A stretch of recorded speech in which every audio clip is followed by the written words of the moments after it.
Welcome to the podcast, Moose. Now, I have a weird bucket list of things. You know how everybody in life, you want to build up a bank of people that are like, if something happens with your car, you're like, I got my mechanic guy. If something happens at your house, you're like, I got my electrician guy, my plumber guy, or whatever.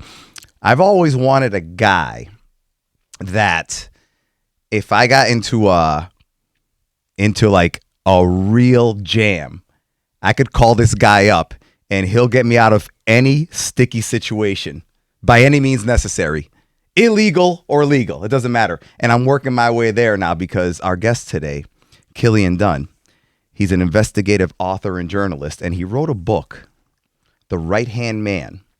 It's on this dude. He was Manuel Noriega's right-hand man. And Cillian hung out with this guy. And so now I feel like I'm like a few degrees from having my guy. I don't know if this is going to be my guy. I don't know. Is it going to be my guy? I'm probably not your guy. I don't know if I'm a fixer. No, but you might know a guy. I might know a guy. That's what I'm talking about. I thought I was your guy.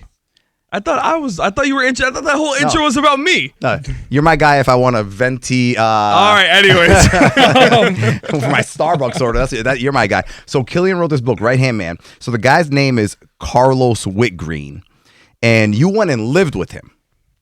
Yeah, I lived with him. I was the whole project was like 2 years long, but I lived with him for probably like a couple months out of that 2 years. Yeah, in like various different locations in Panama. In what years were you living with him? This all started in October 2023. Yeah, I lived with him for like a month then in October, and then it was supposed to be longer, but the country sort of broke out into like civil unrest, and I had to leave, which was wild. It was my first time like in Panama, and that happened. But I kept coming back. I went back like 4 times, so 3 of those times I was living with him. I would say about like 2 to 3 months overall. I was like physically with him. Yeah. And then one of the times I was with like my American buddy who lives down there, and like a real like ragtag group of guys who were sort of all just in Panama at the same time, and it was wicked fun. It was in like an Airbnb, and it wasn't as intense, but 3 of those times were really super intense, like with the guys and with the right hand man and like some of the regime guys, and it was awesome. That is so badass.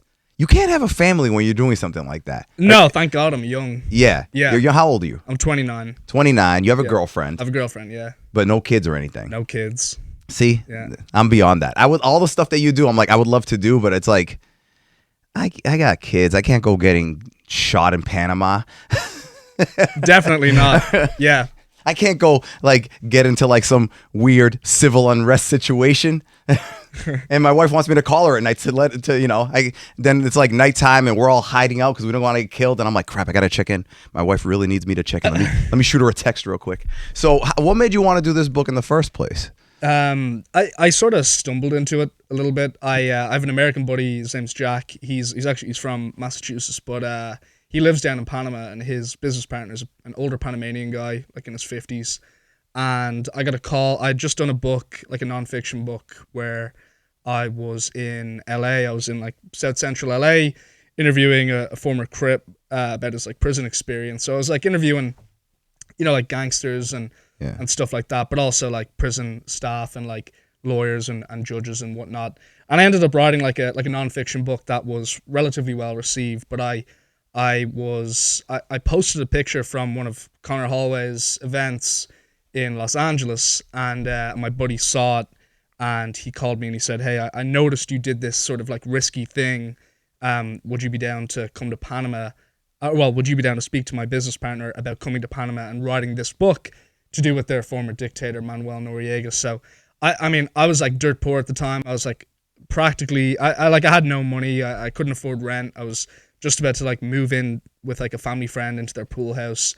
Like I was like kind of living in my car, not really. That's just where all my stuff was. But I just said screw it, and I got on a plane and I went down, and I met the right hand man like my second day in Panama, and he just, we were speaking like Spanglish, kind of like my Spanish isn't great, but and he sort of just gave me a spiel, and then at the end of his little story, he didn't ask me if I wanted to do the book. He just said, you'll do a good job. And I was like, yeah, I'll do a good job. And I was there. And then I was just like hooked. I was locked in. I just started the like the interview process a couple of days after that, and that started like a 2-year thing. So I totally stumbled into it, but Yeah. I heard like a Cliff Notes version of the story before I flew to Panama. Like it's gonna touch on like the Cold War in Latin America. It's gonna touch on like the Iran-Contra affair, like Ronald Reagan and other dictators are involved, like Fidel Castro and Muammar Gaddafi and all these people. And I was just like, this sounds like an incredible story, an incredible opportunity. Like I'm never gonna get an opportunity like this ever again Yeah.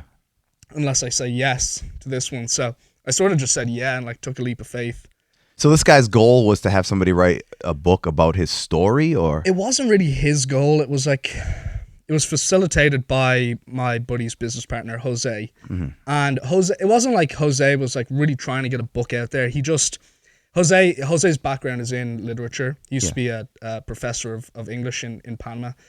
And he just values literature, and he knew about this story for a long time. Yeah. He's known Carlos for a long time, and he himself never wrote the book. And I guess he had sort of looked around for writers to like introduce to Carlos to write this story, and none of them ever stuck. And then I was just sort of like a young, like hungry kid who had written I'd written 4 books at this point, 1 published, 3 self-published, and I was just like, in a way, like desperate to have like a kick-ass story like under my belt. Yeah. And it just, all the puzzle pieces just like, you know, went together. It wasn't Carlos that like wanted his story written, but he was open to it.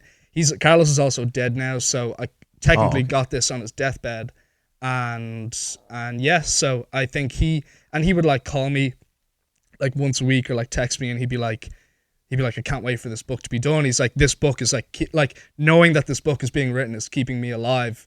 Obviously, it's an exaggeration. He was very poetic in his speech, but he like really wanted to see this like come to fruition. So a little bit of this, a little bit of that. He lied to me a lot too. Like he wanted like his legacy to be preserved, which like in the book I talk about quite a bit. Like 1/3 of the book is written from my point of view, 2/3 from him. So 2/3 of the book are like his testimony as to like what happened, like the rise, rule, and fall of Noriega.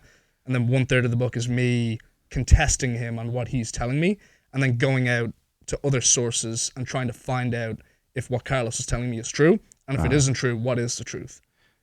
And so it's kind of investigative.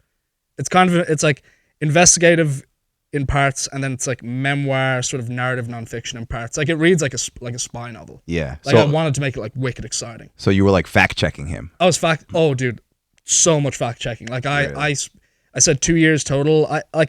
I realistically wrote the book in like 8 months. I probably spent 8 months writing, and then the other, you know, the like a year and 4 months was like all fact checking, like going through documents, like translating Spanish documents, interviewing journalists, authors, like watching a lot of documentaries, reading a lot of books, that kind of thing, but just like corroborating everything as much as I could.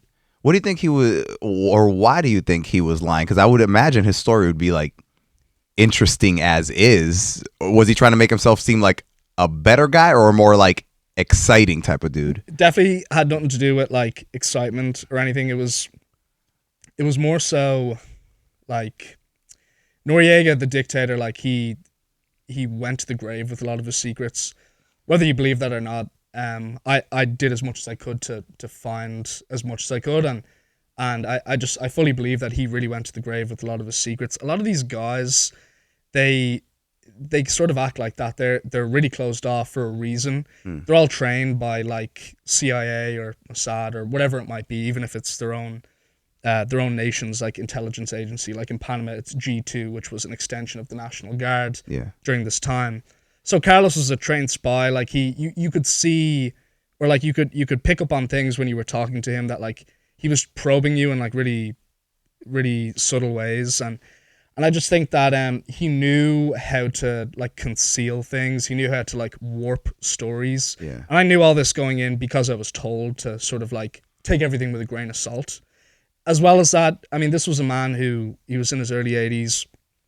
His goal in the book was to have like his legacy live on, you know, like his story living on and in the form of literature. So he he was telling me what like he wanted me to hear. And then if I ever like asked him a question about something or like asked him for clarity, he would always give it to me. But he was just very smart, and I was also told by like one of his children that like one of his daughters was like, yeah, like, you know, he didn't tell you everything. Like, I know he didn't. Yeah. And I just think it really was to do with like his legacy. Like, he just didn't want to tarnish his legacy or his name in any way, shape, or form. And then he was able to do that convincingly because of his training, his intelligence training. Like, they just, you know, they taught him to lie, and I know that's like common sense, right? Everybody, like, spies like lie. Like, you got to be a good liar. Yeah. But there's a really famous journalist in Panama that I met with called Richard Coster, and he told me that he's like all these guys are just expert liars. Yeah. You know what I mean? So he lied to me a bunch, but that's why I had to like corroborate everything, and that's why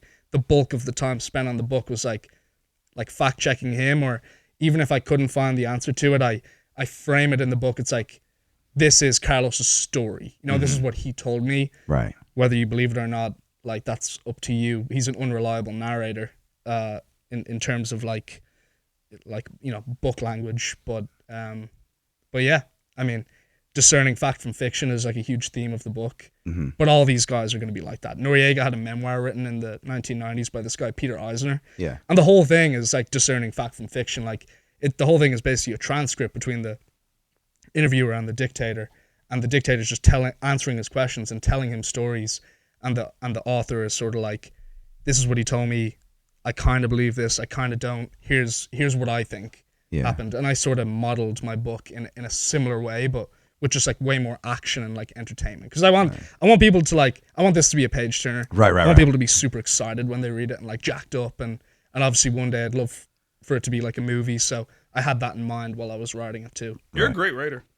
Thank you. You're really good. Thank you very much. You read the book already? Well, I mean, the pages I just skimmed through. You definitely are not a dry writer at all. Would you have told me if I was a bad writer? Amazing. Actually, yeah. Well, from one writer to another, I would be like, I wouldn't have said anything. I would have been like, no, but it was good. Thank you. From what I read, that was good. Yeah, I love all those old school like spy. Like, I'm sure being a spy type of guy now is cool, but I feel like, nah, it doesn't compare. well, it just, technology takes some of it away. Yeah. You know what I'm saying? Like, it's easy to get messages across now with technology, whereas back in the day, I remember one time my wife and I went to dinner in Maine, and it was like a restaurant where you ate family style. So that's like, you know, they just sit a bunch of people at a table, and then people come out and serve like dinner. It's like a big tray of salmon or chicken, and you're all eating. So you just get to know each other that way. And if you combine my wife's age, mine and my wife's age, we were still younger than any one person at this table. Everybody was old. They were all old. But we were sitting next to this one couple. There was a guy, older man, and his wife, and we started talking to them. Super interesting. The wife, she was retired, but she used to be a judge. Super cool. She was telling us all these different cases and stuff. Like, she's a pretty high-level judge. The guy used to be a spy. And he was telling us some story, and he was like in his 80s, so he was like an old school spy. Mm-hmm. And I was like, how did you guys get messages, you know, to each other back then? Because it's not like you could grab a phone or do anything like that. And he was just telling me, I remember one thing he was saying was they used to like carry chalk and leave little markings on the ground wherever they were. So that's the way they kind of communicated, leaving like you leave a certain marking, and that would let you know, okay, I don't know, you would somehow know from a marking I left somewhere to go to a certain direction, and it was almost like a giant scavenger hunt, but like just from a little chalk mark on the ground, you knew the next step to find whatever it is that I was gonna leave in a freaking phone booth or something like that. Yeah. Super, super interesting guy. Probably dead now, because again, the guy this was like probably 8 or 9 years ago, maybe 10 years ago, and the guy was like in his 80s, but I've always been fascinated with those type of guys. And now, how did this guy, if he was Noriega's right-hand dude, how did did he go to jail? Yeah, he's been in prison before, but he became like Noriega's right hand man because they met because Noriega married Carlos's cousin, and then Noriega like took him under his wing. But as the years went on, Carlos just became more and more important. But he was never like in the spotlight. Yeah. He was rarely in the spotlight. If you can look up articles and stuff written by like the LA Times or Washington Post or New York Times, and they'll mention Carlos's name. There's like pretty sure it's a CIA report that you can find online, and they basically say they're like, the name Carlos Whitgreen keeps popping up in all these documents. Like, who the hell is this guy? So he was known, but sort of in the shadows, right? Yeah. One of those kind of guys. But in the early 1990s, he's serving time in prison in Peru for murder, and then he's extradited back to Panama. So I asked Carlos about that, and he really didn't give me a straight answer. You know, he basically I asked him like if it was true, and he basically just said like, oh no, like, you know, those motherfuckers, like whatever, and then he just started talking about like what the prison was like. He's like, yo, it smelled like shit and piss, and like prisons in Peru are the worst prisons in the world, and like this and that and whatever. But he was like that, you know. He was able to like bend conversation like really seamlessly, and if I doubled down on something like that, which I did, he would double down on what he said. So he did spend time in prison, like he was convicted of like that crime, but Noriega spent a lot of time in prison. The U.S. invasion of Panama happened in 1989, and U.S. troops extracted him and brought him back to the U.S., where he like went on trial in Miami, and then he started serving time in prison in Florida. And Carlos was not asked to go to the trial and like be on his like defense team. And I asked him about that because I thought that was interesting. Yeah. And the answer he gave me was pretty funny. He's like, exactly. He's like, if Noriega really was guilty of like being of narco trafficking and money laundering, I would have been able to go on the stand and like testify and this and that, whatever. But he's like, they didn't want me to do that because I would have proven them wrong. You know, all these guys have a huge ego. Yeah. A lot of these guys have a huge ego. They all think that they're sort of the center of the universe. Yeah, yeah. And you know, Carlos, I'd like to preface, like, I really did love Carlos. Like, I had a great time with him, and he was really good to me. Obviously, I was telling his story. He wasn't going to be a dick to the guy, you know, preserving his legacy. But he, you know, he believed what he said, and didn't really ever shift in that narrative. So yeah, he spent time in prison, but he never stood trial. He never was able to defend Noriega during his trial. Right. And that was like a really big thing, really big question that I had the entire time. It makes you almost think, because whenever with situations like that, so Noriega, he was working with America, and they were letting him do like illegal stuff or whatever to get information. But I always think of it like the mafia. I'm like, okay, like, are they kind of having him work for them also to watch Noriega? So then like Noriega's telling them certain information, but Carlos is telling certain information that Noriega maybe isn't, you know what I'm saying? Filling them in on. It's exactly. The mafia is like a perfect comparison to this, because a lot of people are like, a lot of historians and sort of the narrative that people have said they like compare him to like Pablo Escobar. They think he's like this like narco drug lord. Yeah. When he really wasn't. He like ideologically he was closer to like a Fidel Castro, like a true real like authoritarian dictator, as opposed to like a drug lord.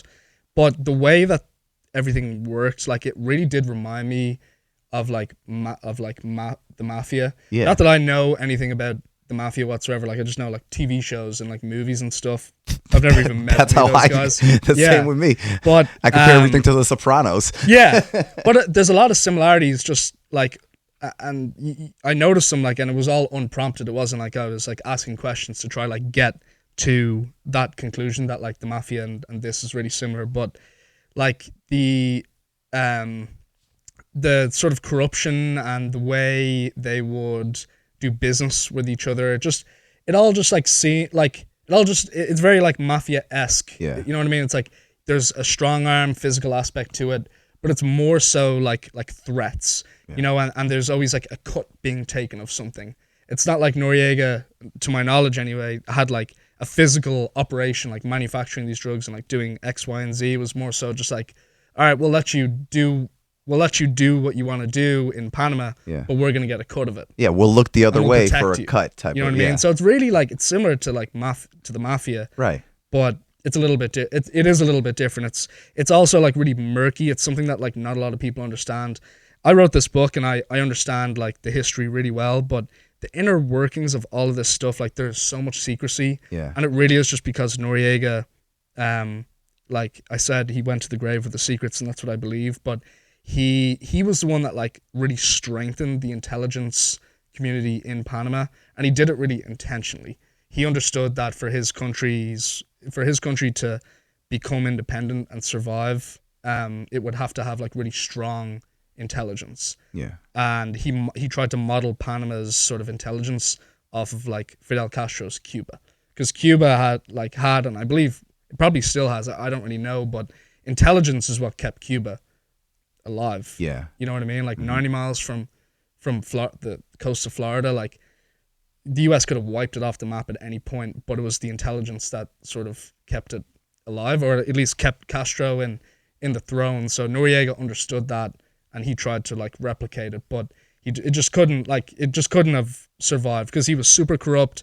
Everybody knew it, and he was also like a brutal dictator too. You know, a lot of people in Panama like really hated him, and still hate even hearing the name. So like, he was, to my knowledge, obviously not a good guy, but he was smart, and he understood like how to structure the intelligence like within the country to survive, even though they didn't. Yeah. Did he ever get mad at you, Carlos, with, I don't know, with your line of questioning, or? Yeah. Oh, really? Yeah, I mean, he got mad at me a few times, but that's fine. Yeah. It never got that bad, but I would, like, for example, there was a dictator before Noriega, from 1968-69 to 1981, and in 1981, the prior dictator, Omar Torrijos, mysteriously dies in a plane crash. Yeah. Mysteriously. They said his plane like flew into a mountain, the side of a mountain. Yeah. Cerro Marta. By accident. By accident, right? And then, but there are apparently eyewitness reports of the plane like exploding in midair, right? And also Noriega becomes the dictator like shortly after this, right? He assumes the throne. So I asked Carlos, was like, did Noriega plant the bomb in the airplane, or like did the CIA do it, or what's the deal? Carlos got really mad. He's like, no, the pilot just had a kid, and he was having like a bad day, and he wanted to like be with his wife and his kid, and he was distracted, and so he flew into the mountain, and it was a bogus story. Yeah. But I was like, I don't believe that, Carlos. I was like, I don't really believe what you're saying. I was like, it just doesn't make sense, and he got really mad. Yeah, he was like, no, this is the history, this is what happened. And I came to learn after that, just like through my research, that Noriega tells the exact same story almost like verbatim in his book, in his memoir. It's almost verbatim. Yeah. It's actually it's interesting. Carlos and Noriega telling. It's a interesting thing, because if you were to look at like how do I word this? You look at someone who's like a professionally trained spy. It's like the tactics and the things that they learn to deceive or to like perpetuate something, you know, are different from people like this, because they're in a mindset of like, this person, whoever it is, Castro or Noriega, whoever it is, like they either genuinely he is lying to you and he has a story and he's gonna stick with it and he's gonna give you the exact same thing, or there are some people that just genuinely believe it because that's what Noriega said, and like they will die on that hill. They're like, he said it, that's the truth. Don't even question it. How dare you even think anything else? You know what I mean? Yeah. So it's an interesting line, because it's like, deep down, he probably knows, yeah, he's right, but Noriega said it, that's what happened. We should believe it. And I think that like that's also just as likely that he fully believes it, because he idolized, and right up until the day he died, like he idolized Noriega. Like that was his best friend in the entire world. Wow. He was so loyal to him. Like he would have done anything, and I'll go so far as to say that I think in many ways so a big part of the book is, like the final chapters of the book, is that Carlos wasn't in Panama during the invasion of Panama. His son had an accident at like school in Switzerland, so Carlos had to fly to Switzerland to be with him. and while he was there, the U.S. invaded Panama, right? And This sounds like an interesting I was gonna coincidence. say, Go ahead. interesting coincidence. Yeah. and yeah, so it like I don't want to give too much away, but like that's all corroborated. I like know for a fact he wasn't in Panama Yeah. prior, but he in many ways I truly believe like he wishes he was there. I think I genuinely thought that Carlos wished he was in Panama during the U.S. invasion of Panama, and that he like gave his life to protect Noriega. Really? In a lot of ways, that's the vibe I was picking up Yeah. on. But Carlos like really wore his heart in his sleeve when he was talking about stuff like that. Like we got deep, Yeah. we got like really really deep, and yeah, and I sensed a lot of like regret, Yeah. in like his when he was like telling like either that story in particular or stories like surrounding the invasion. Yeah. But yeah, the book, I know that sounds like also like it's weird, it's like a weird coincidence, but the book, like his story does like check out, and it like leads up to that I think it's an incredible part of the story that he wasn't there, but he tries to he's scrambling to find a way back to Panama when the US invades. Yeah. And he just couldn't make it back because like he was Interpol were after him, like this guy was like, yeah, this guy was a criminal, you know what I mean, like he was a criminal, and he was like standing next to like a dictator who at the time in 1989 was probably the most vilified like man in the entire world. Yeah. So of course, you know, there were going to be eyes on him. It's like conditioning, you know. Yeah. Fun fact about lying, you know, whenever you recall a story in your brain, your brain kind of resets the story.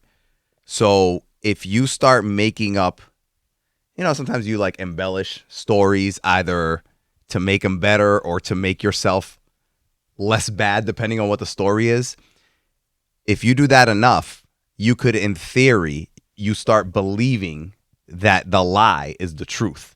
You know what I'm saying? Yeah. Because you're kind of like, you're not remembering the very first thing. Like when you think about it again, it's like, here it starts. So if you add a couple of details to that, that's what you're going to think about the next time it comes up. And then you're going to add a couple details or omit details. So if you do that enough times, you can make up a whole different story in your head and completely believe it, even though it's not true. I'm not saying that he's lying, but I'm just saying that, you know, but that might have been something he was trained with. Who knows? Yeah. I've always, I flip back and forth from going, I would have been an awesome spy, to I would be the worst spy, because there are times that I'm in a store and the security guy's looking at me just because I'm brown and tattooed.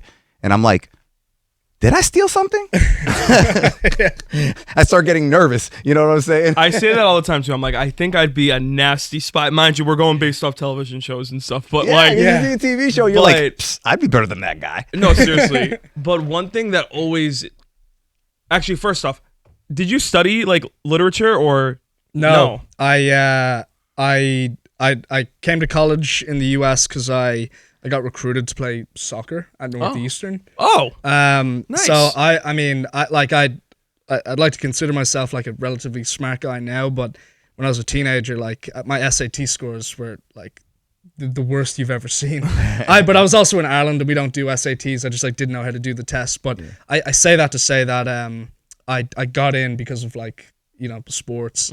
And while I was there, I just chose marketing because I wanted a degree in some sort of like business, and I just chose marketing because that's what I kind of liked at the time. But while I was in college, I started writing. I started out writing like screenplays and stuff, and just for fun, and I was just getting into it a lot. And then I stopped playing soccer like roughly halfway through my time at Northeastern. And that's when it really picked up. And then by the time I like graduated school, I'd already written like one book, and I loved it. And it was like all fiction. And then just as time went on, I got introduced to like real true stories. And I ended up sort of preferring nonfiction to fiction. So that's how I found it. But it's been like over 10 years it's been like 10 years almost exactly of writing like every day. And I just chipped away at it. I never had any like formal education in literature or like English or anything like that. I really just really like it. I just really like telling stories. The only nonfiction I like is what you wrote. Oh, right. That's the nonfiction I like to consume. Is that? I agree. I mean, I'm kind of the same way. Like or like historical stuff, like World War II. Give me some of that history stuff, because like that's enough. That's good storytelling in itself. You know what I mean? I agree. Yeah, I'm definitely like historical nonfiction and historical fiction, but historical nonfiction kind of guy. Like, I just can't read like self-help books or like anything like that, or like, you know what I mean? Like those kind of like thought leadership books. Like they're fine, and I'm sure a lot of them are great, but I just get really bored. You know what I mean? I'm like, all right, like what's the message? Like, what are you trying to tell me? There's no story here. You're just trying to like tell me what you think I should be thinking. And a lot of the times, like, these are experts like writing that, so you probably should take it into consideration. But I just get really bored. I'm just like, man, these aren't page turners. Like, I don't want to turn the page. Like, there's no incentive to do that. For a lot of them, not all of them. So who do you like for authors yourself? I don't know. There's this guy Ben McIntyre in the historical nonfiction space that I really like. He's this British author, and he does a lot of like, he writes a lot of like British spy books. He has this one that I really like called Agent Zigzag, and Agent Zigzag, I think the guy's name is Eddie. I forget the guy's last name, but Eddie something, and he, the real true like British spy during World War II, is who James Bond is like partially based off of. Oh, They say that James Bond is based off of like a bunch of these different people. I think like Christopher Lee is one of them, like the actor. They say like James Bond is like partially based on him because Ian Fleming, the author of the guy who created the Bond character, met Christopher Lee during World War II or something like that. And but this guy Eddie, Agent Zigzag, is like very close to sort of what I guess like Ian Fleming had originally created Bond as. I say that to say that the book is just awesome. It reads like a James Bond story, but it's like it's all true, and it's awesome. So I really like that guy, Ben McIntyre. That's awesome. I have a job idea for our friend here. What?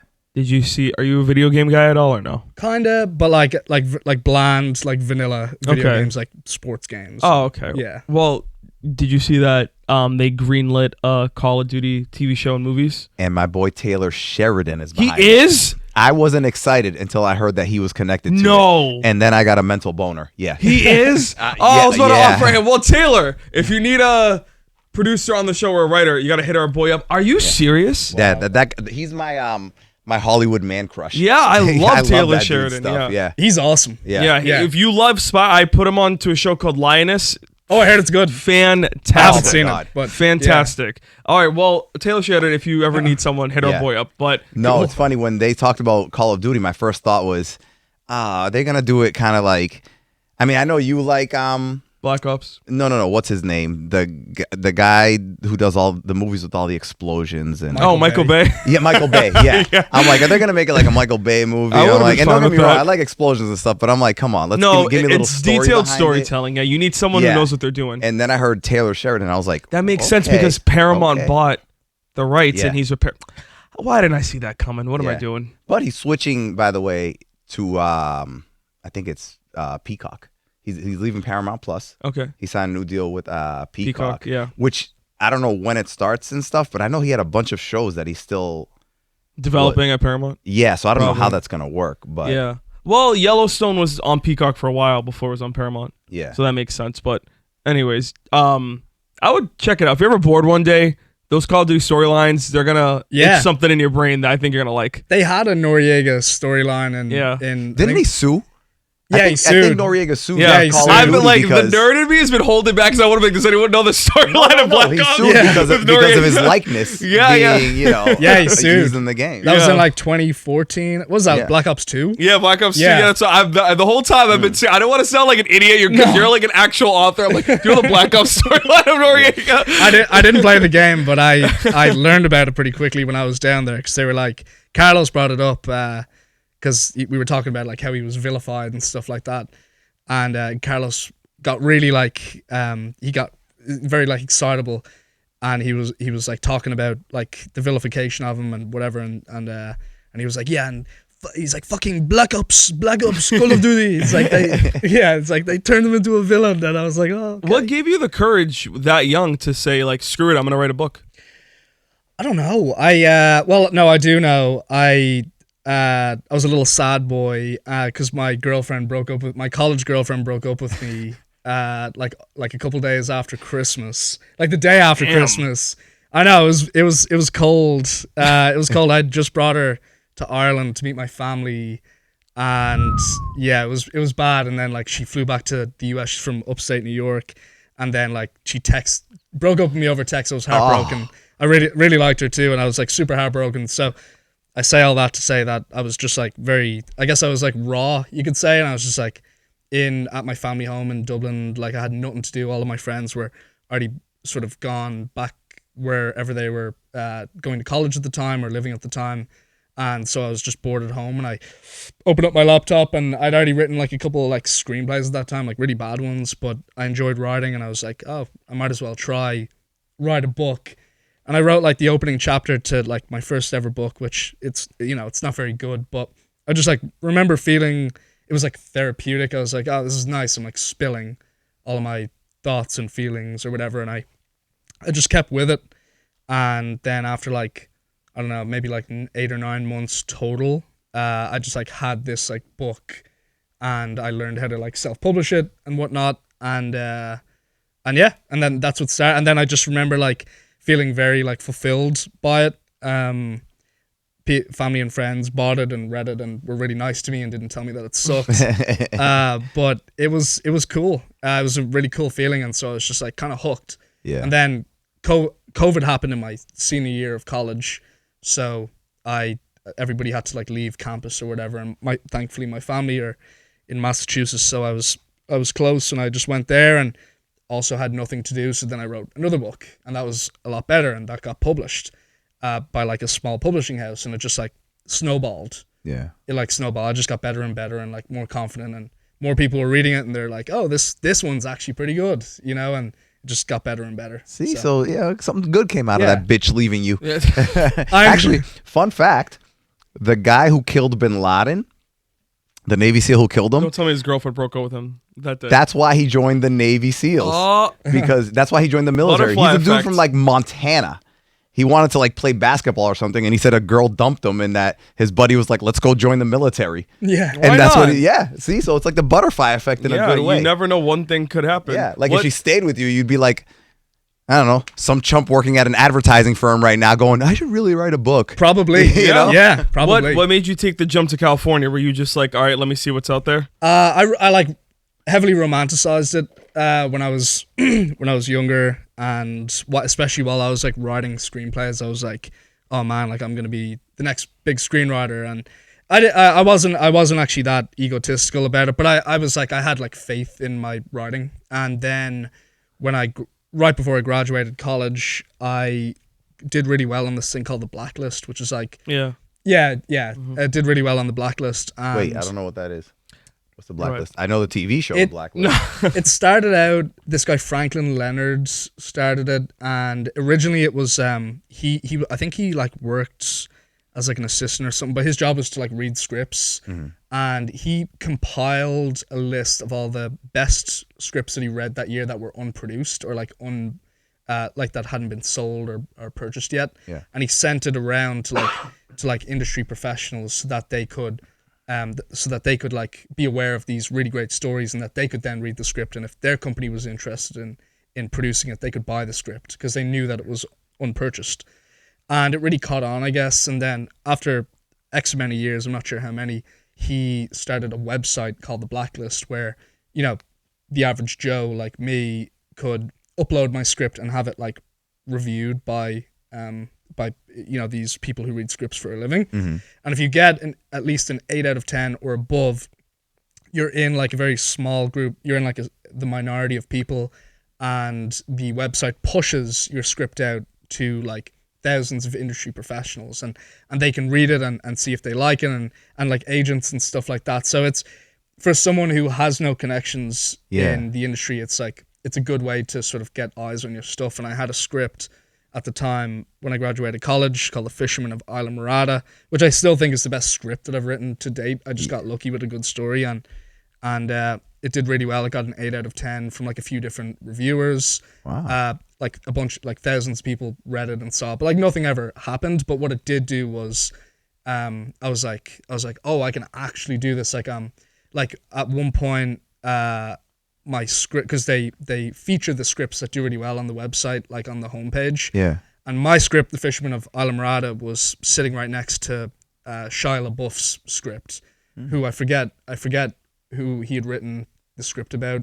It was a true story though. And my name was like literally right next to his, and I was like, well, that's pretty cool. Nothing ended up happening. That's a great idea. Yeah, though. nothing happened. Like, Yeah. by no means was this like a game changer at all. But it just gave me so much confidence that I was like, Yeah, I was so it like, was a game let's go. changer. I guess it was. Yeah, it was the opposite of the girl breaking up with you. Yeah. You know? It was Like, it was a good thing. Because it gives you people, someone out there likes this, someone out there who knows about this likes this. Yeah. Let me keep going with it. Yeah. It was cool. And then maybe like 3 months after that, this was still COVID, like early COVID times. I was lucky to be working at I was working at the Cisco Seaport Beer Garden at the time, which was still open because it was outdoors, and I was just like a bartender making money. That closed for the season, and me and my buddy Michael hopped in my car and drove out to California. And yeah, and then I mean he's still out there. And I was out there for like 4.5, 5 years, and I'll go back, but I've just been like traveling around for the last year. So What were you doing to make money in California? I was really grinding for the first 3 years, working like sales jobs and recruiting jobs. If my friends listen to me say that, they're gonna laugh because I say grinding. I wasn't grinding at my day job. I was a terrible employee. I was a terrible employee. I did what I had to do, and you know. Like if you guys have ever worked in like sales, it's like you got to be on the ball at all times, and I just wasn't. Like, it's so funny because if you think about it, everything, pretty much every career is somehow connected to sales because you're selling yourself. Yeah. But just like you, I'm like, if I was an actual salesperson having to sell a product, I would be so bad at it. So bad. It'd be like, oh, we have this great printer paper for you. It's the best printer paper. I know. Would you like to buy some? I was terrible at it. Yeah. I was terrible at it, and then I worked like corporate jobs for like 3 years, and then it was 2023. It was like May 2023. I quit. I took a leap of faith. Connor Holloway was actually a big influence in that too, because he was sort of like doing that already. Like he was, like a mover and a shaker, and just like making money here and there, and the ultimate connector. Yeah, the ultimate connector. Not that I was envious of that, because you can't really be envious of someone who's like surviving every day. Yeah. But what I did see was like, he's every ounce of energy that he's putting everything he has like into like his goals, and like I'm putting like 40% of my energy, because the other 60 is spent at my 9 to 5. You know what I mean? Or maybe even more. So I took a leap of faith, quit my job with no other job, no money. I wrote a book, Dreams and Incarceration, which is like the Bloods and the Crips one, where I was like interviewing gang members and everything. Yeah, David Spivey. Yeah. And I wrote that book. Then I got like the Panama one, but that like neither of these like paid. Like I didn't get money to do it. So I was like living in a pool house in Los Angeles, and a family friend's house that like I'm really lucky that they were open to me living there. So I had no rent or like no bills or anything like that.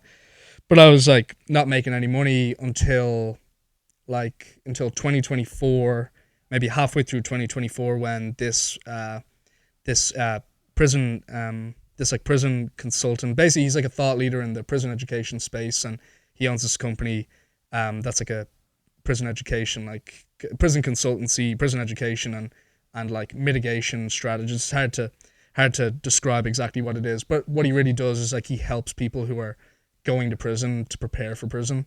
And he read the book, and he basically he's like, oh wow, you wrote this with like a lot of care for David Spivey, and you were like impartial to, because David committed murder when he was like 17. A lot of people wouldn't give him the time of day, but I wrote like an unbiased sort of story about him, where he's fully acknowledging all the terrible things that he's done, but he's trying to build a better future for himself. And anybody that's been sentenced to prison and is going, they all have the same sort of epiphany. They're all like, wow, I made a lot of mistakes. Like, how can I get out of this like a better person? So I got a job writing, like ghost writing for that company, for that like prison consultant sort of company. And my job was to like interview people who were going to prison and write their stories and like sort of help them prepare for what they were about to like experience. Now I've never been to prison. I'm not like a formerly incarcerated person myself, but everybody else at the company was. I learned a lot from them, and it was like a 1099 job. Like I would just get like a text or like a call and being like, hey, this person is, being sentenced in a few weeks. Like, can you meet with him sometime this week and like write his story, and then we'll pay you like X, Y, and Z. But it was basically just like a way for me to like pay rent. Yeah. I was able to like move out of the pool house, like move in with like a buddy, and like have a bedroom and like stuff like that, and just like pay my rent doing ghostwriting while I was working on like the Panama book, which is so huge, and like such a time, like the amount of time that went into it was crazy. So I was really fortunate to have that like ghostwriting job. Yeah. How long, like in your typical day, how do you structure your writing? Because I'll hear people who are like, they give themselves a time frame to write. Like, I'm going to write a certain amount of words, or I'm going to write for a certain amount of hours. And other people are more like, I picture it's almost like music artists where they're just like, no, I write when I get the energy or the motivation or the feeling hits me. You know what I'm saying? Yeah, I used to be like that because I kind of like romanticized writing a lot when I was younger, where I'd be like, oh, like you make it like ceremonial or like ceremonious, whatever the word is. Like you sit down and like you've got like your joint, or like you've got like a glass of whiskey, and that's like what you picture as a writer, like smoking cigarettes and like drinking whiskey and like going crazy, like going on these like writing binges. And I absolutely did do that. But the older I'm getting, the more I'm just like, wow, like you can't just only write when you're in the mood to write. You gotta do it every day. It's like, because it is a job too. Yeah. So a few years ago, I read that Stephen King writes every day, no matter what. He writes like 1,200 words a day. Yeah. And that's it. He's like, it could take him 1 hour to do that, or it could take him 12 hours to do that. But no matter what, he's writing that many words per day. Yeah. So I don't have like a 9 to 5 schedule or whatever, but I try to just get X amount of words done per day. And I try to do 1,200 like Stephen King, but it's more like 1,000 words per day. But as long as I do that, then like I'm happy. I can then work on like other things. So, you brought up like sales is important because you got to like sell yourself. With all the books that I have, like writing them is like the easy part. Like the hard part is like getting people to read them. So I do my writing in the morning, or hopefully in the morning. If not, I just get it done when I can, and then the rest of my day is spent like sending emails or doing phone calls or just trying to get people to like read the book. Yeah. So you don't have like a dedicated publisher or anything like that? No, I was published by a company called House of Honor Books when I was 25, and I realized that I could do a lot more. Like I could do a lot more for myself than somebody else would do for me, because like nobody knows who I am, right? Like I'm not like Stephen King or whatever, and so yet. But it's up to me to get to that point. So I self-publish just because like I have full control. I can send the book. I can just do what I want. You know what I mean? And I don't have to like wait for anybody else. Yeah. Whereas when you work with a publisher, like you're not their only author. They have a multitude of authors, and if you're like a young guy like myself, and like nobody knows who you are, and nobody knows what your book is about, or hasn't read anything by you, they're not going to prioritize you. They're going to prioritize the author that they have that is the most successful, because that's how they're going to generate profit for their publishing house. So I mean, it's just the nature of the game. Like it's all about money really at the end of the day. Like you wouldn't invest in a company that nobody's going to buy their products. You know what I mean? Yeah. So yeah, I just try to build it up myself, and for this book I did reach out to some publishing houses and like literary agents and stuff, but I work, like there are the guys in Panama, like my buddy Jack, the American guy, and then Jose, his business partner, like they funded the entire thing. I already have like the financial backing, and also Jose was a literature professor. He knows exactly what he's talking about. I had all of the editing and review, like the whole process was there for me and taken care of. Okay. So that's why I like self-published. Yeah, I was gonna ask you. I said, logistically, how does that work? Like, who does your proofreading and stuff like that? And then So you have them do that, and then you do it like on Amazon and Yeah, you do. Amazon's one of them, and then there's another website called Ingram Spark, which is if like a library or bookstore wants to order your book in bulk, they do it there because they get like wholesale discounts and they can like return copies if they don't sell, things like that. Whereas if a bookstores try not to bookstores never use Amazon because Amazon is actually like the death of a lot of independent bookstores.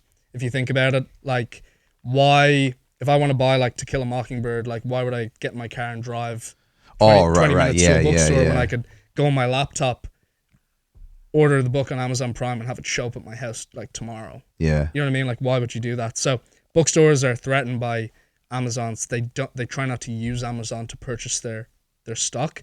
So instead they use like Ingram Spark because it's cheaper and it helps them like survive. If all this makes sense. Like I'm only learning this as I go on too because like my previous books, very, very, very few bookstores have like really wanted them because nobody knows who I am. No one's gonna walk into a bookstore being like, I wonder if any of Cillian's books are here.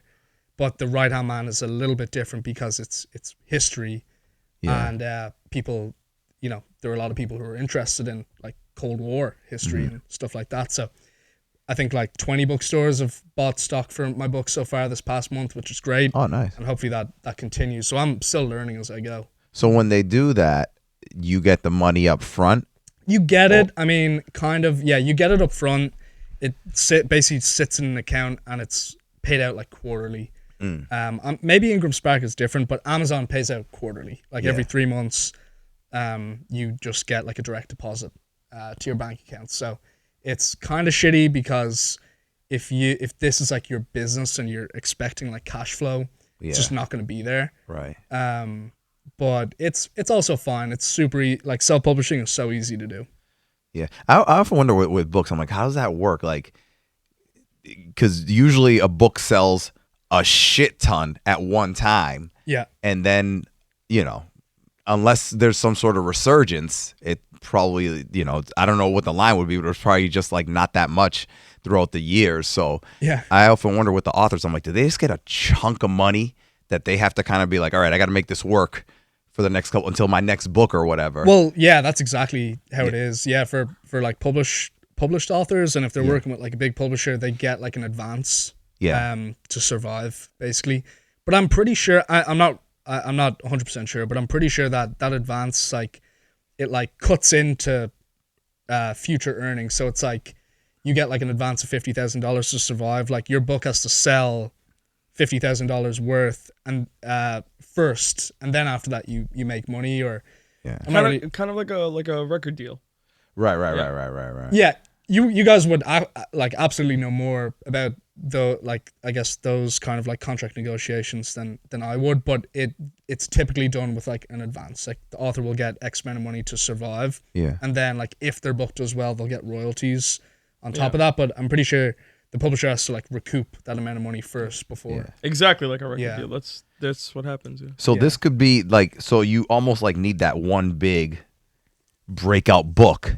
Yeah. To get, so this, I think this is gonna be it, dude. To be honest with you, it could be. It's slow so far, but like I said, like nobody knows who I am, so that's why I do like a bunch of podcasts and like I try to get it out there as much as possible. But the best thing that I'm learning that I can do is literally just like give it to anybody who will be interested in reading it. right? And you just want to have like almost like ambassadors for your book or like advocates for your work. So the best thing, I mean, and like let's say like a month from now, like you guys both read the book and you love it, and you're recording like another podcast with like someone who could be interested in this, like the best outcome that like I could have would be for you guys to be like, oh, I read this book, The Right Hand Man, like it's awesome, Right? Like you got to read it. Yeah. And that's all it is to my knowledge. Just like people really loving what you wrote and being like, oh, you got to read this. Word of mouth. This book. It's all word of mouth. There's a book I got gifted and I read. It's really good. It's called The Creative Act: A Way of Being. It's by Rick Rubin.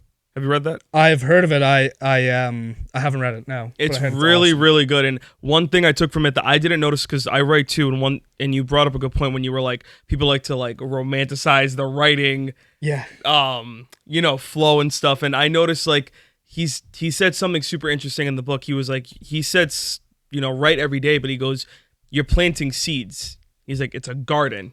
He's like, and you're putting your seeds down, and every day you tend to it. He goes, and one day, one sprout might catch your attention a little bit more, and you're going to go and harvest that or whatever. And I noticed, like, I was writing every single day, but I wasn't getting new ideas every single day. But that's a whole other conversation where he talks about, like, flow state and what's coming down to you. But one interesting thing that I liked is, doesn't have to be a new fantastic story every single day, or doesn't have to be like, a really deep scene or whatever. He goes, just get something out to get the brain like moving, to get your mind moving. But what's even, I'm sure you can like relate to this, but those moments where something just like clicks and you can't stop, that's when it's like invigorating and you're like, okay, this is making sense and this is doing that. And like, but I think it is super important. It's like a muscle. If you don't work it out, like, you're not going to get used to it. Because there are some days you sit there and you're like, I have nothing. Yeah. But I find those moments are good to lean into. Yeah. I think some people online they want to, like, also, like, add this grind lifestyle. They're like, even if it sucks, keep going. I'm like, if I'm sitting and I'm like, I'm not going to destroy myself, I'll just go to something else. Like, I'll write about something else, or I'll think about something else, or I'll maybe write about nothing to do with this. Like, you know what I mean? Like, I'm not about that. Like, if my creative gas tank is at nothing, like, I'm not gonna pour out nonsense. That's just me. Yeah. That's just me. I feel the exact same way. I've learned to, like, if my tank is at zero and I've got like nothing good is coming out, I'll just try like use that time to focus on something that maybe isn't creative but will help the overall goal. So like when if I'm like writing a book, like a long book or whatever, and I'm on a new chapter and I just like can't even think of like the opening paragraph or like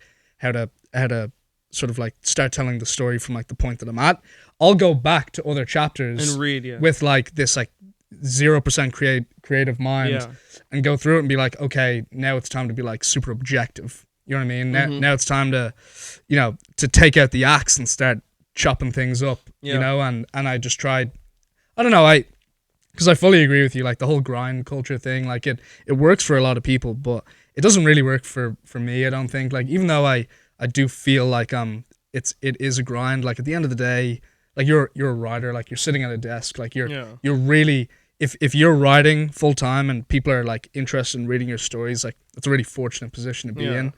The grind comes in when you're getting it out there. That's where I choose to put my energy into that. Yeah. I'm like, I know I'm a good writer. I know I can make a good story. Like, I'm not going to force this right now. Like, I need to force getting it out there. You know what I mean? Exactly. Yeah, exactly. I mean, I've done it all. Like, I've sold books out of like a cardboard box at parties. You know what I mean? Like, I've done it all. Like, there was one party, it was one of Connor Holloway's events, and I sold maybe like 10 books. I was hype, but I sold 10 books to like 10 drunk chicks who had like $10 in their pocket.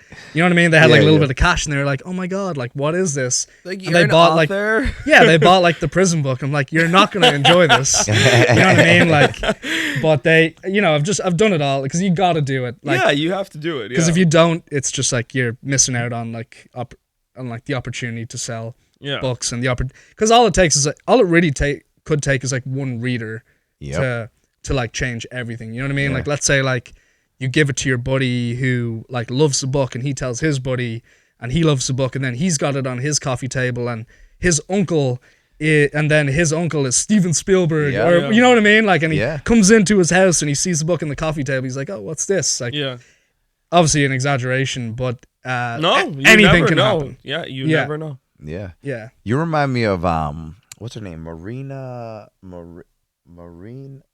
Have you seen the show on National Geographic? It's the lady. Mariana Van Zeller. Oh my God. I spoke to her team about going on her podcast. Yeah? She just started one. I forget what it's called. I think it's called The Hidden Thirds. Uh-huh. And her producer is this guy, Matt, that I spoke to, and she doesn't have the book. Matt might, but I think she is phenomenal. She is have you seen her? Do you know what we're talking about? I have no idea. She will go, let's say she's doing a story on the illegal I'm an idiot. trade. Yes, I know exactly what you're talking about. Yes. She will get in there with the absolute scariest, shadiest characters and meet with them on their terms, where they say to meet. And it's absolutely incredible the stuff she gets. And she'll humanize a lot of dudes. She was doing one on drugs. I forget what country she was in.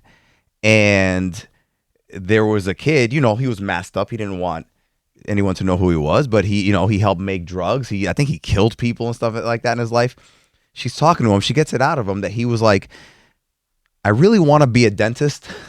I want to go to dental school. Like, you're starting to feel bad for this, like, teen assassin. You know what I mean? It's incredible, but you're doing the same thing, basically. If I'm ever compared to someone like Mariana, that's and in the same awesome. umbrella, do you know Annie Jacobson? No, I don't. She's also another phenomenal like investigative journalist. You should check her out. I will. She does a lot of World War II like Hitler stuff. Oh, cool. Like she's been on Joe Rogan and all the big hitters and stuff. Like this lady with the super soft voice.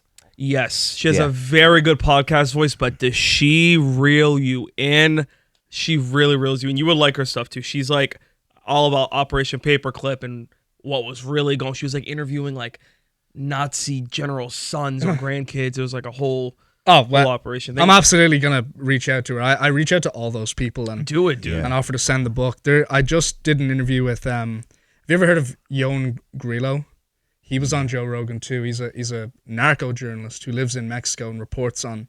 Oh, I know who you're talking about. Yes. So I just did his podcast like the other day, and I was just like in awe. He was asking me questions. I'm like, I can't fucking believe like you're asking me. I'm your guest. Like, this is crazy because this guy is like so renowned. Like I believe he's super important to like journalism like within like the narco trade because obviously like that whole thing is just like so nuts. What do you think it is? I mean, what do you think it is when being in Panama and you were hearing all these stories for the first time, and you can obviously relate it to other historical things. Like I know you're Irish, so like, you have the history in Ireland as well. Like, what do you think it is as a person like Carlos?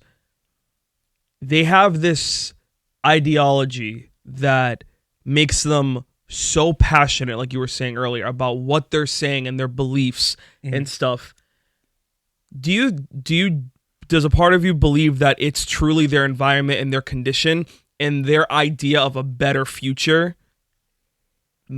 Probably by not making the best choices, but their idea of a better future is what's driving them, and that's what's kind of causing them to do some shitty things or follow some shitty people or believe certain things. Like, are you able to humanize it to a certain point and just see someone who wants a better future? Yeah, totally. And I think, like, I think all those guys anyway, they all have their own like personal motivations. Like a lot of these guys made a lot of money. Yeah, well, of course. You know what I mean? Like money and power. Yeah, they're not like all altruists or they don't all care. They're not all like Panama first. Yeah. But like what I learned was when you brought up a good point, like being from Ireland and whatever, when you grow up somewhere where like maybe you don't directly experience like oppression, but your parents do or your grandparents did or like your ancestors do, whatever, that does trickle down and even it's just in the way that like stories are told about like the oppressors. So in Ireland, like we were oppressed by England, like by Britain for a very long time, for hundreds of years. I never experienced any oppression. Like I've got family and friends in England and whatever. Like I've never had like a negative experience, but my family has.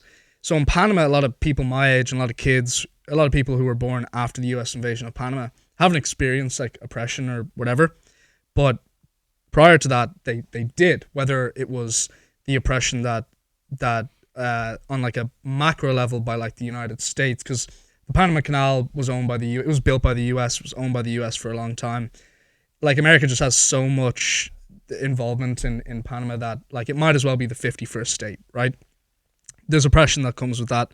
But obviously on a greater note, like the dictator was very oppressive, and both dictators, oppression is like a huge it's a huge part of like an authoritarian regime. So I almost don't even know where I'm going with this, but I do think that like there's certain like sentiment that people have, and guys like Carlos, his sentiment was like was anti-American, but there are far more Panamanian civilians that their sentiment would be like anti-Carlos or anti-guys like Carlos, because they're like, you directly contributed to like our oppression, Exactly. being involved in the regime. Exactly. But then Carlos was like blaming the U.S. because he's like, the whole regime I wouldn't be have doing even this if happened yeah, exactly. if it weren't for like U.S. intervention Yeah.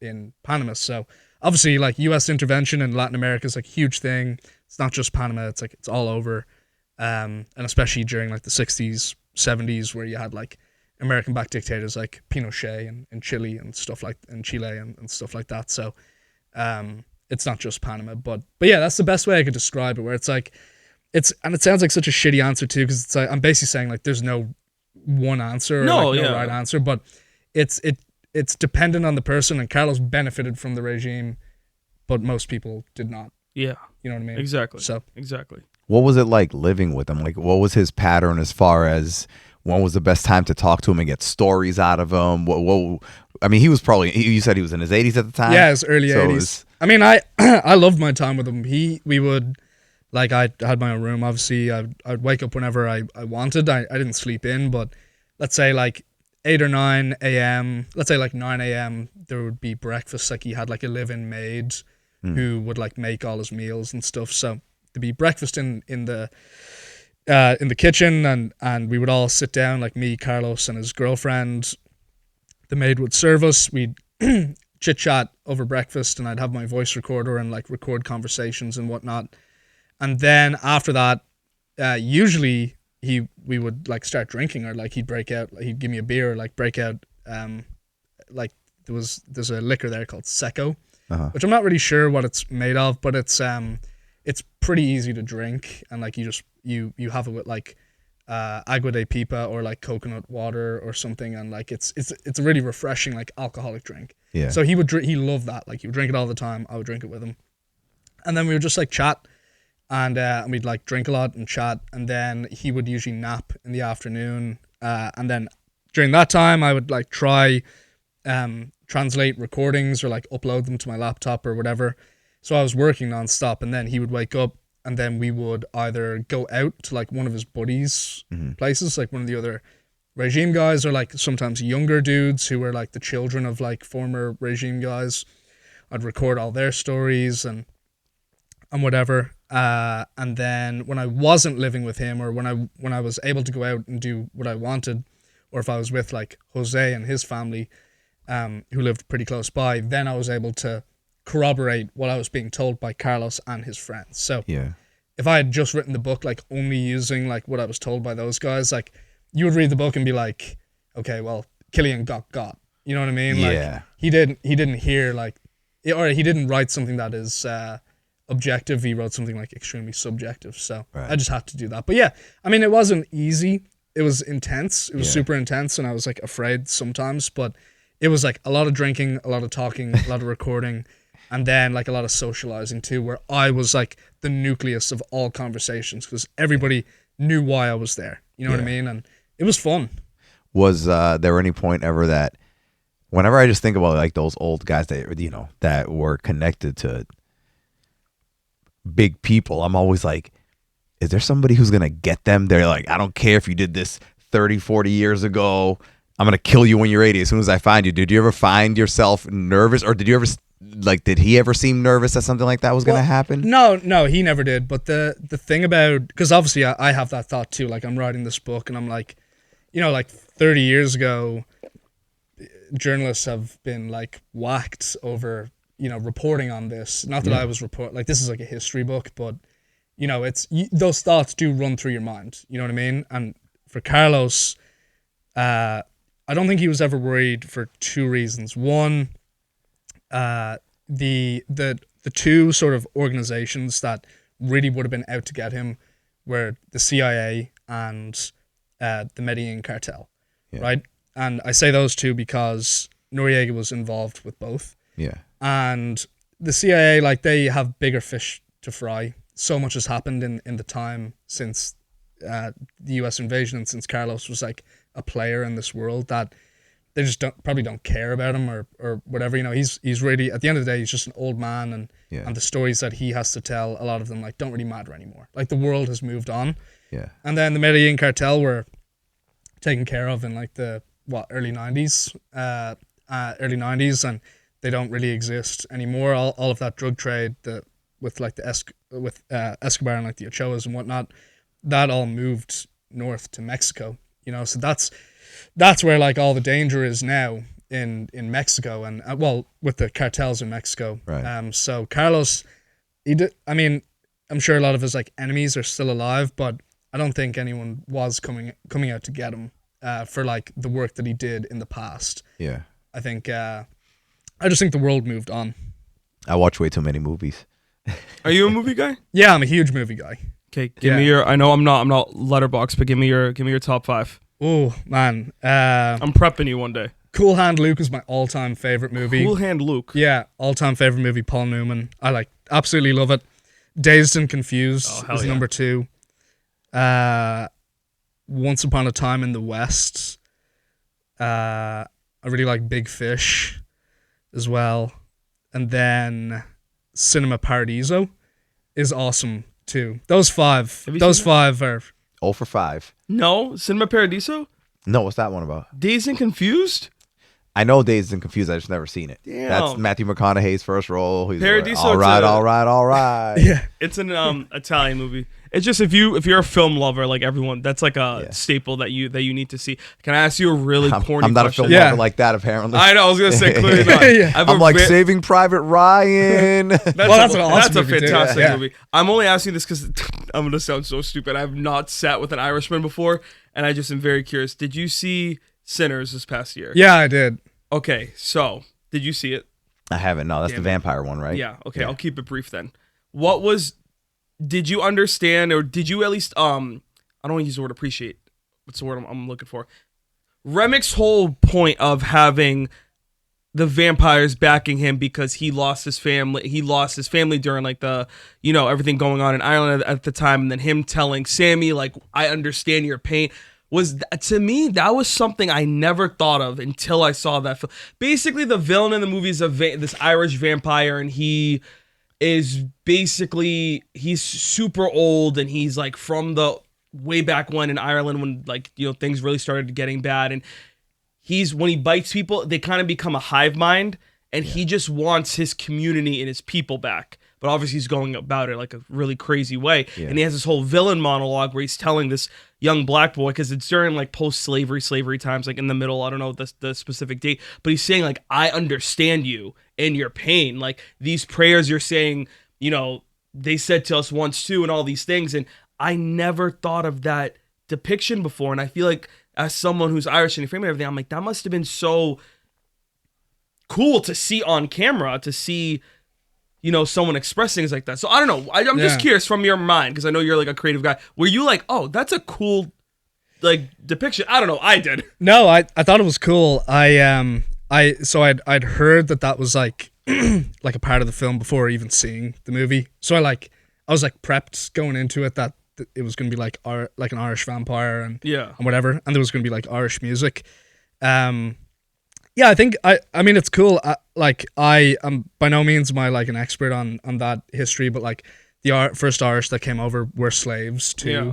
There's like the famous, the signs that said like no blacks, no dogs, no Irish. Yeah. Like it at one point in time they were probably like on the same like playing field, but I say that but I've asked like I don't want to be like that white dude who's like, I've asked my black friends, but like But I've brought it up to like lads that I know, and I've been like, oh, what do you think about when people say like, oh, the Irish were slaves too, and they're like yeah, but like you're still white, like you kind of get away. Obviously, with it. different staining power. I mean, also more too from like a creative stance, like watching that as a viewer, I was from a creative point of view. I'm like, what an interesting thing to give a vampire, a guy who has eternal life but no soul, making him an Irish guy from this era, now going after this also oppressed group of people.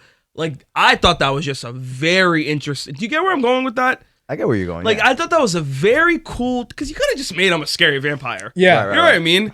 But to make him like this oppressed guy with no soul in eternity. Those are the best bad guys. It's like, damn, that's a cool idea. You know what I mean? Yeah. So. Yeah, no, Ryan Coogler like really cooked. Yeah, he With that movie. really did. You got to see it. Yeah. It's like now it's award season, so like there's like now it's the Golden Globes there. It got nominated, but definitely check it out. There's a lot of cool like innuendos in it and stuff. Like the main character is a son of a preacher man, but he loves music, and his father's like music is sin, but music is what ends up saving him in the end. And it's just, anyways, I'm just nerding out. No, dude, it's cool. I really liked it. I've seen it maybe like 3 times now, and it came out like less than a year ago. So would you? So your book, for example, like Right Hand Man. I mean, nowadays film it's so different. Do you think you would see it better as a film or as a limited series? I don't know. It's a good question. I think if you could pick, I would rather a film. I'm a movie guy. Yeah, me too. I'm a movie first guy instead of a TV show guy. Yeah, theatrical release. Yeah, absolutely. But I'm also just romanticizing it too. That's like it's total romanticizing. Any production companies, still hit them up. Hit them up. But it's I think it would be cooler as a movie because it would just be like quick, like real. It'd be really quick, which I really like. Like I like snappy, quick, like films. Like even if they're like super like in depth. Like I like my movies too with like lingering shots and whatever. Like I appreciate them, but for this story in particular, there's so much that happens that like if you could do like a 2.5 hour long movie with like really quick storytelling because you're covering like a pretty large period of history, like that would be cool. And I'll like equate it to like it has like a little bit of like American Made, like the Tom Cruise movie, because that have you seen that film? Mm-hmm. Yeah, that covers like the same history that makes up a lot of this book, and that's like a really quick, snappy, like cool movie. And then as well as that, you have films like Scarface, you know, where it's like you're showing like the rise, rule, and fall of like, you know, Tony Montana, and it's a lot of like similarities with Noriega, like rise, rule, and fall. You're still dealing with like narco stuff and whatever. So, yeah, I think a film would be cool, but if it was adapted to like a mini series or whatever, like there's so much shit in there that you could do it. You would just have to have like more you'd have to like develop more characters and stuff. It'd be a lot harder to do, I think. Would you develop it as like you interviewing Carlos, or would you develop it just as Carlos' story? Just as Carlos' story. It'd be cool to have myself as a character in there, but it actually wasn't my intention to do that. I'd originally written the book all from Carlos's voice, and I had like my sort of peer readers, like my beta readers, review it, and they were like, you know, we like it, but we just sort of feel like it's like missing something. They just like almost like they needed some sort of anchor. An anchor, exactly. They needed like an anchor, and that anchor was related to like their own like clarity, because nobody knows a lot about this history, right? Yeah.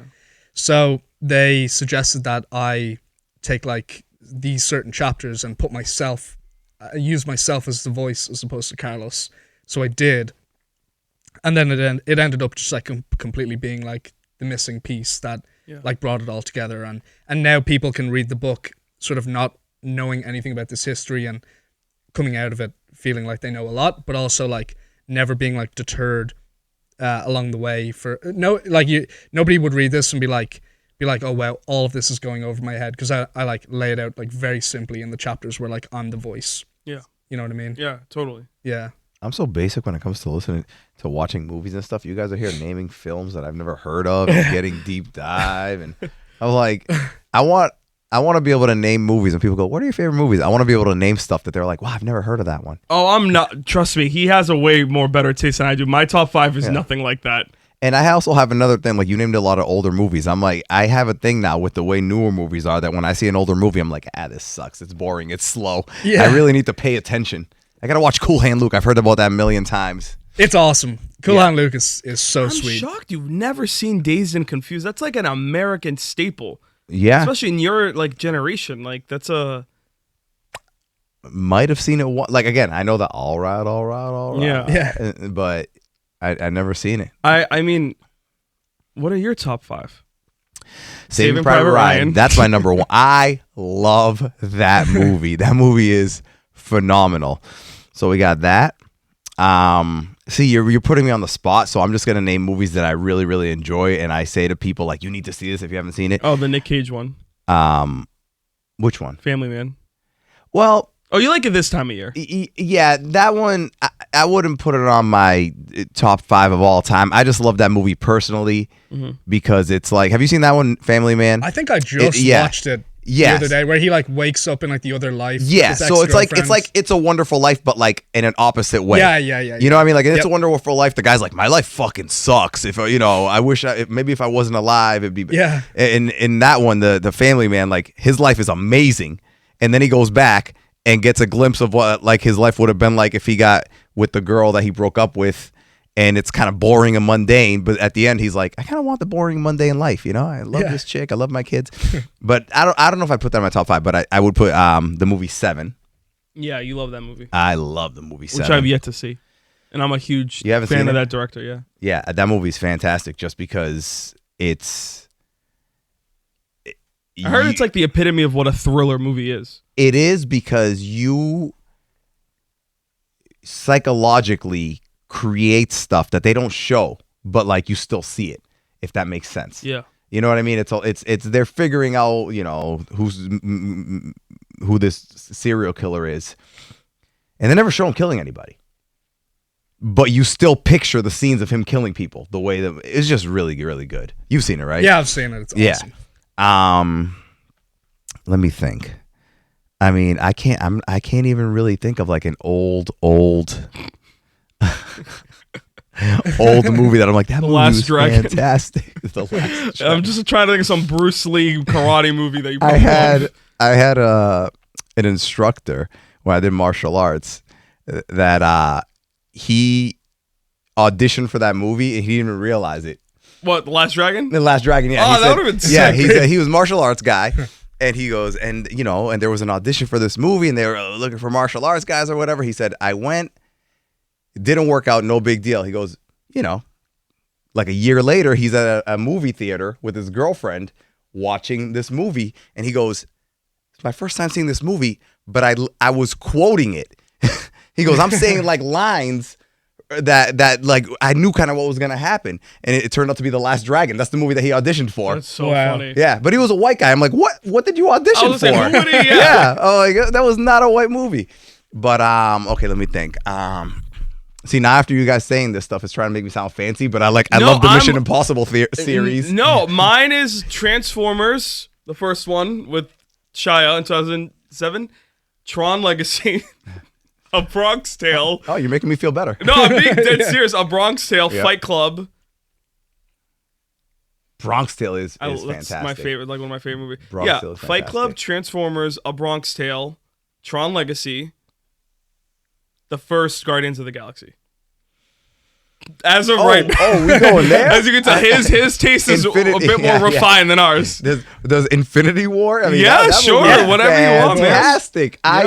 That movie is so good. Yeah. But I feel like juvenile saying it. No, own your piece, man. Listen. All right, well, for as long as we're going to go there, Rocky IV. I mean, that movie's... Yeah. I love Rocky IV. Yes. The story... Actually, the whole Rocky series is fantastic because you want to talk about character development. This dude was a bum, nobody, poor, you know, fighting boxing in crappy little venues, gets the opportunity to fight the champ.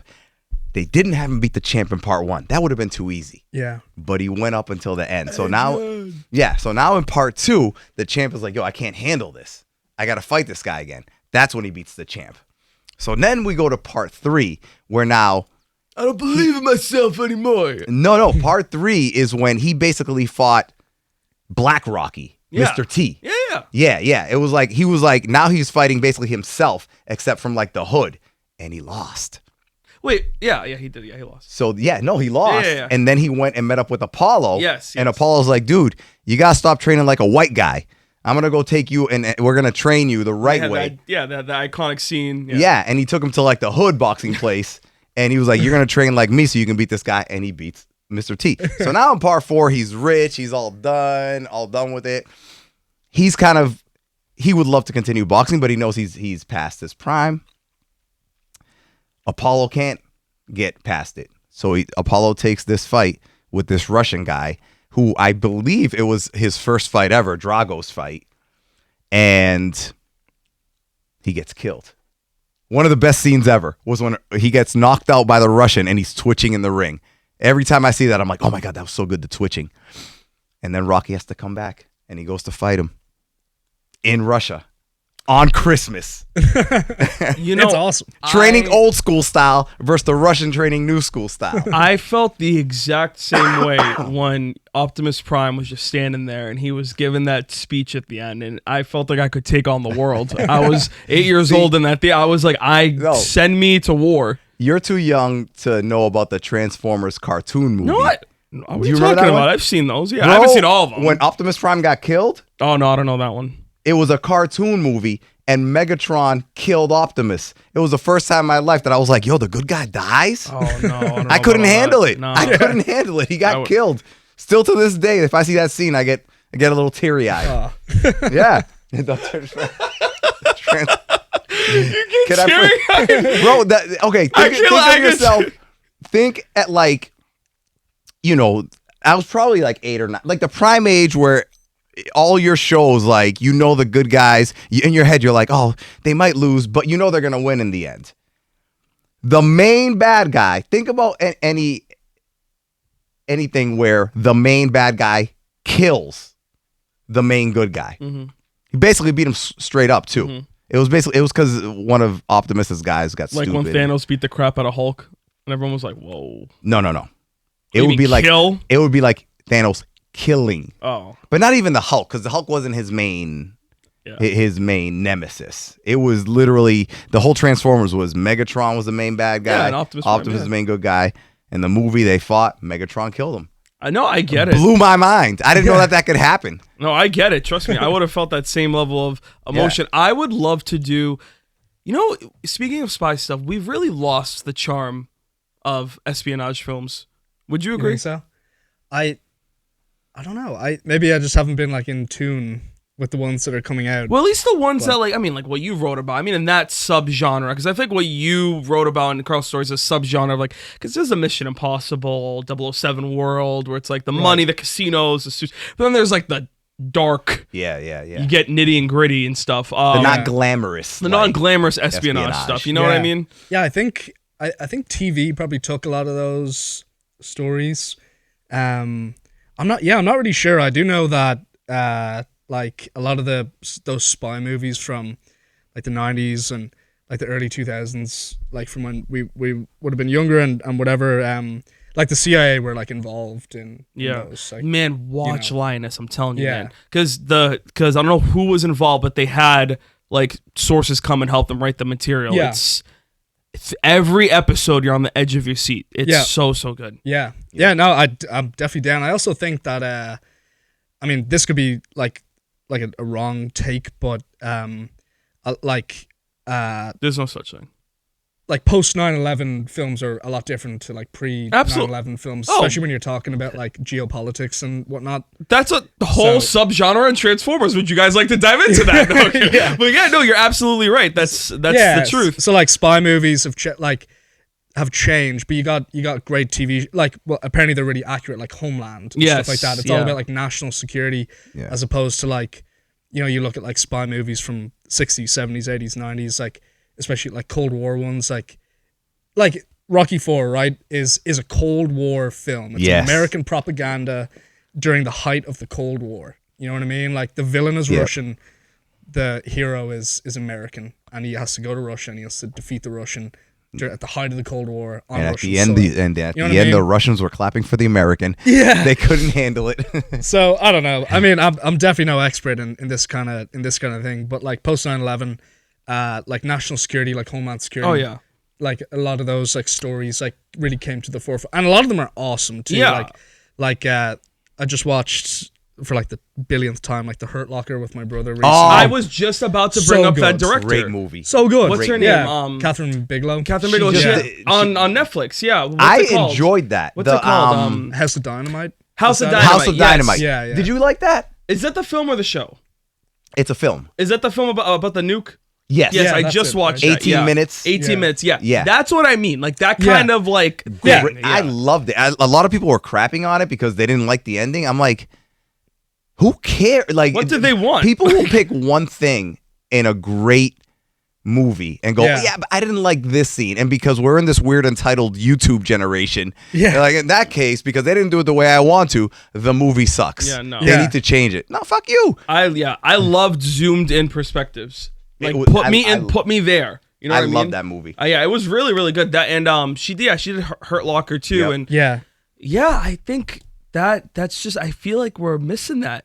And well, I'm trying to think what else. And I will say this: it's not like espionage, but going back to that gritty type of movie, and it's one of my all-time favorites, Sicario. Oh hell yeah! So good. I Yeah. love that movie. That's probably where you got introduced to Taylor for the first time because he it was. he and I wrote that didn't- movie. I didn't. Yeah, and I don't think I even knew Yeah. who he was. And Yeah. then I started, seeing about him, and I'm like, damn, this dude writes amazing stuff. Yeah. That whatever that is, I love films like that. I love Yeah. it. I'm like, oh my god. Yeah, it's just like this gritty, but the action's insane. Yeah. You know, Absolutely I insane. love that Yeah, movie. it's I awesome. I would say Taylor Sheridan is my Hollywood male crush, and Benicio del Toro's kind of like maybe my number 2. Yeah. And they work great together. They do. They do. And they Oh work my really god, well when together. he's that last scene when he's at the dinner table with the Mm-hmm. family, and what is it? He said, say hello to God or something like Yeah, that, yeah. and all you hear is pew pew pew, and you see the gun move. Yeah. I'm like, oh, Did you see that new Paul Thomas Anderson movie? Yeah.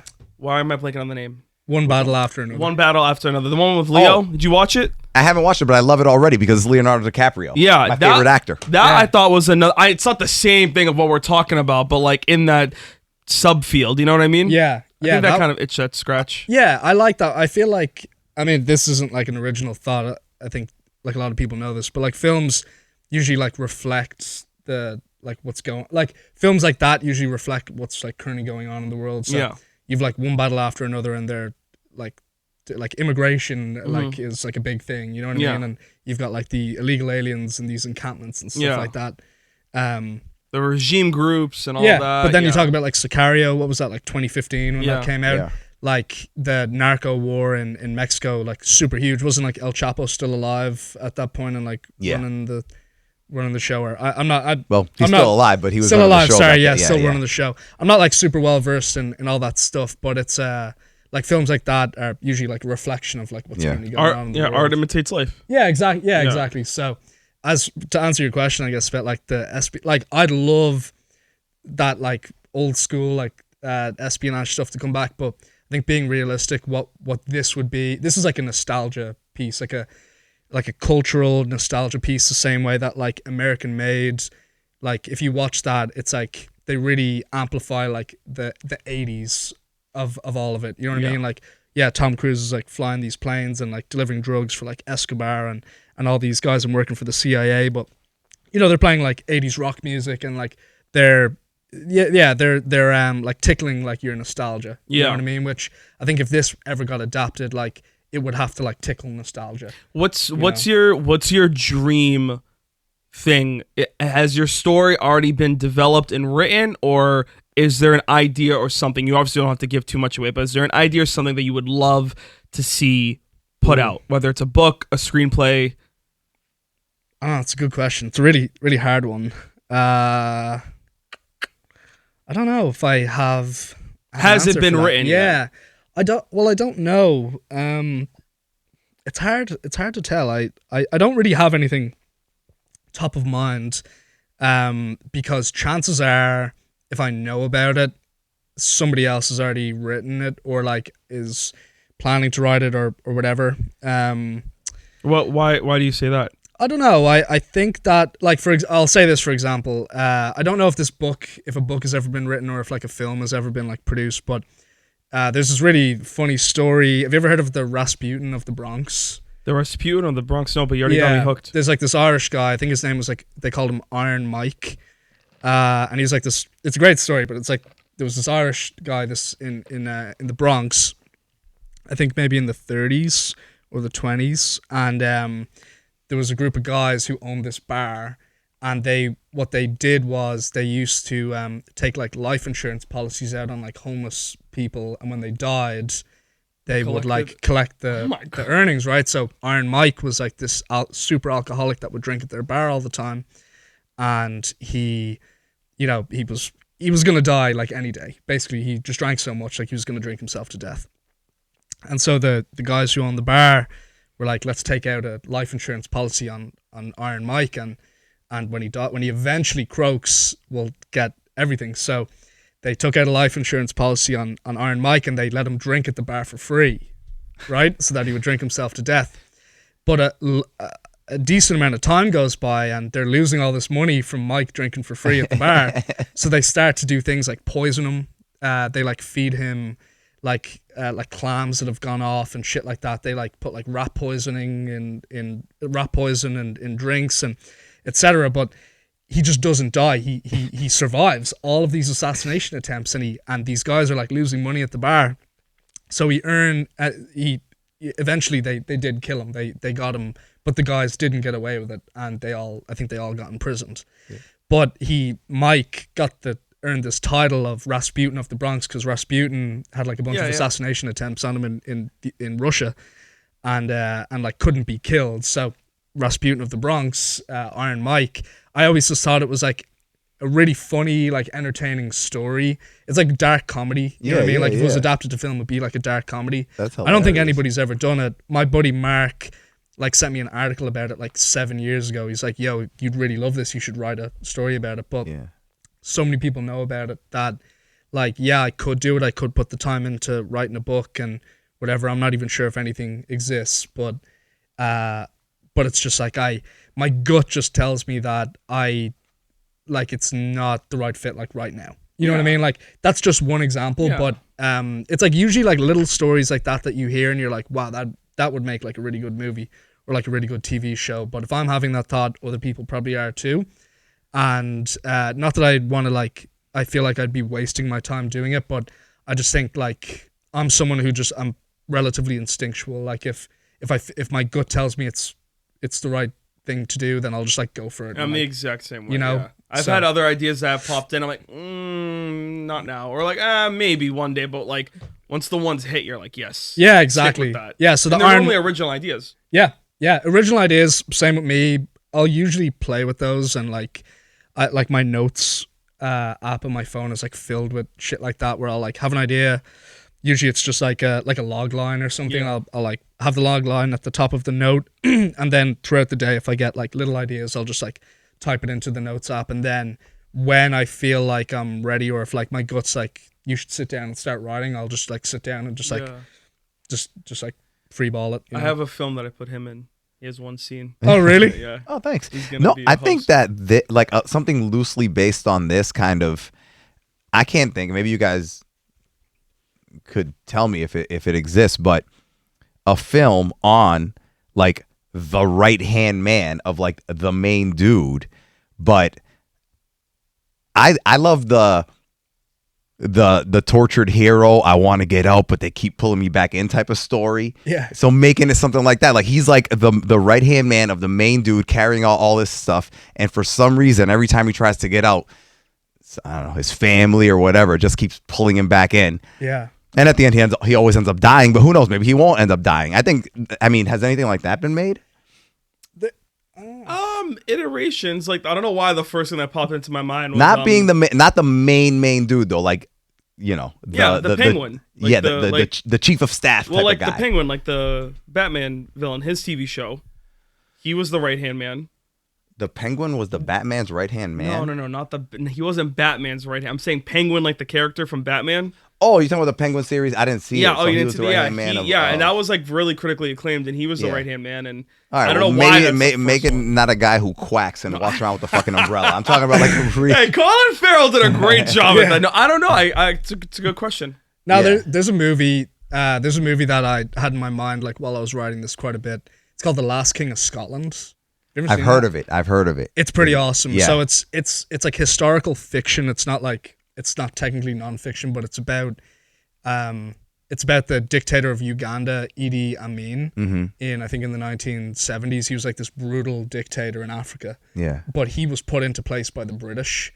And the movie follows, it's adapted from a book, but the movie follows this like Scottish doctor who's in Uganda for like humanitarian work. Yeah. And while he's there, he has like a chance encounter with the dictator, and the dictator's the dictator like really likes Scottish people, so he forces the Scottish doctor to become the personal doctor to the dictator.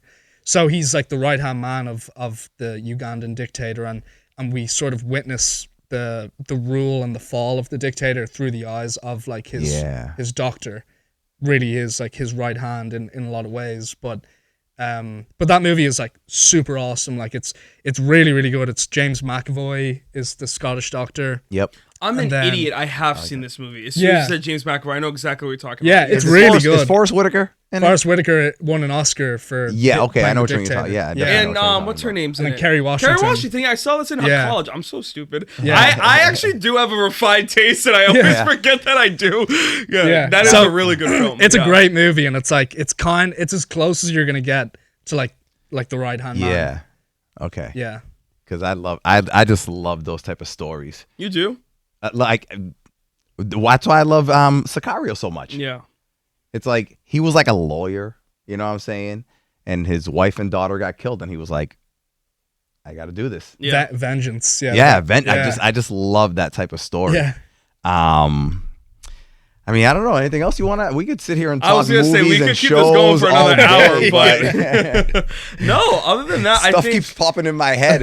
I think the most important thing is I do actually think you are a great writer. From the three, I'm planning on reading that book. Yeah. But from Oh the, yeah. No, yeah. you just skimmed through 200 pages I in 30 I seconds. just This you know is that he's amazing. great. No, I but should have from the brought pages I two, wrote, so- You are a good writer, like you really are. So Thank you. I think good job on not sticking with soccer and working in some marketing Yeah. firm. Thank Wait, you. why didn't soccer work out? I wasn't good enough. No, you weren't. No. But they recruited you You were from good enough to from get recruited. Ireland. Yeah, I mean, but like I wasn't good enough to like even play like the full Yeah. term, the Oh. full NCAA term at Northeastern, and definitely not good enough to play pro afterwards. But what it's great for is like you play a sport, team sport all your life. Yeah. You learn how to be a member of like a team and how important that is like socially. And then also like while you're in college, being like an athlete's awesome. That was really fun. But but I just like you know how to like work. You learn how to like work hard and shit. And Yeah. I apply a lot of the same things that I learned being like an athlete into writing. So I'm like a pretty competitive person. Like it's kind of funny like treating books as like being competitive with like writing. It's like such a like nerdy thing. Like nobody would even think twice about that. But there's a lot of stuff that like transfers over. So I would not, even if I kept playing soccer like full term NCAA term, like I wouldn't be playing soccer like right now as a 29-year-old guy like sitting here like even if I like put 100% into it, I just wasn't good enough. You never know. There's a multiverse out there where Cillian Dunne's just killing it for you Real never know. Madrid with the girlfriend that didn't dump him. Yeah, could you imagine? Yeah. God. All right. Again, any final questions? None? Bro, this was fun. Yeah, thank you for having This was me. really fun. And I don't know why I have that feeling that like years from now, I'm going to be like, we had that guy on the podcast when he was like starting out, hoping to make it. And now we can't get him on the phone. Yeah. I know it would Yeah. never be like that. I'm not a dick. I love it, man. Thank you so Yeah, much. The thank you. right hand man. Get it.